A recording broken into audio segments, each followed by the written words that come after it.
అందరికీ నమస్తే అండి. శరన్నవరాత్రుల్లో ఇవాళ మొదటి రోజు కదండి, అందుకే అరిటాకులతో సింపుల్ అండ్ ఈజీ డెకరేషన్ చూపిస్తున్నాను. ముందైతే అరిటాకులను తీసుకొని అరిటాకుల ఎడ్జెస్ అంతా ఇలా కట్ చేసుకున్న తర్వాత అరిటాకుకి మధ్యలో 2 ఘాట్లు పెట్టుకోవాలి.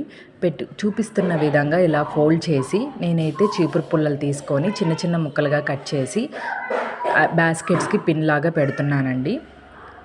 ఇలాగా 4 బాస్కెట్స్ అయితే తయారు చేశాను.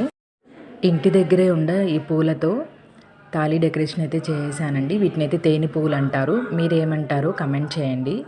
ఆ బాస్కెట్స్ నిండూరా పసుపు, కుంకుమ, పూలు, నందివర్ధనం పూలు, ఇంకా పసుపు కొమ్మలు అన్నీ వేసి నింపానండి. చుట్టూరా ఇలా ఫ్లవర్స్తో డెకరేట్ చేసి అమ్మవారి ముందరైతే పెట్టాను. ఈ డిఐవై కనుక మీకు నచ్చినట్టయితే నా ఛానల్ని సబ్స్క్రైబ్ చేసుకోండి.